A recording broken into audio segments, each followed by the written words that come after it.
আমার শাশুড়ি হয় সম্পর্কে। তো ওনার বাড়িতে এই ফায়ার ইনসিডেন্টটা হয়েছে। তো আমি খবর পেয়ে এসেছি, আমি ওনার মেয়ের জামাই হই।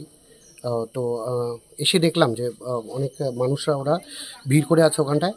তো ঘরে ঢুকে দেখলাম যে অনেক কিছু পুড়ে গেছে। গ্রামের মানুষ। হ্যাঁ, গ্রামের মানুষরা এখানে রয়েছে।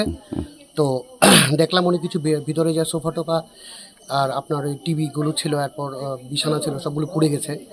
তো তারপর ওদের থেকে খবর নিয়ে জানতে পারলাম যে ওরা সামনে দিয়ে ঢুকেছে, তালাটা ভেঙে গেছে।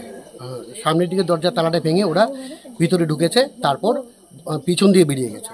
আপনি কি মনে করেন যে এটা মানে লাগানো আগুন? আমার মনে হচ্ছে নাশকতা ছাড়া এটা কিছুই নয়। কারণ এখানে চুরি করার কোনো কিছুই চুরি হয়নি। আমাদের দেখা মতো কোনো কিছু চুরি নেই, শুধুমাত্র আপনার এই সিলিন্ডারটা নিয়ে গেছে। আচ্ছা, কারণ সিলিন্ডারটা যদি ও না নেয়, তাহলে ওটা যদি ব্লাস্ট হয় তাহলে তো অনেকটা শব্দ হবে, মানুষ জানতে পারবে। বাড়ির মালিক আমার মনে কোথায় হচ্ছে ছিল? বাড়ির মানে দেওঘর গেছে। আচ্ছা, এই সুযোগটা নিয়ে এই সুযোগটা নিয়েছে। তারপরে এরপর তো এইটো ইনসিডেন্ট, এখন তো পুলিশ এসছে, এখন তদন্ত হবে, দেখা যাক। আমরা তো মনে হচ্ছে নাশকতামূলক একটা কোনো ব্যাপার, কোনো আশেপাশের কারা আত্মীয় স্বজন বলতে কি বলবো বলুন। এখন সন্দেহমূলকভাবে কিরকম পরে ক্ষতি এফআইআর হবে, হয়েছে? আর নাশকতামূলক আগুনে কিরকম ক্ষতি হয়েছে?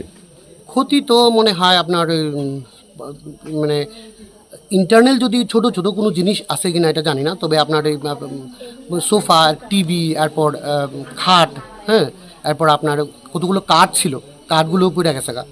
তো মোটামুটি ভালোই ক্ষতি হয়েছে আমার মনে হয়।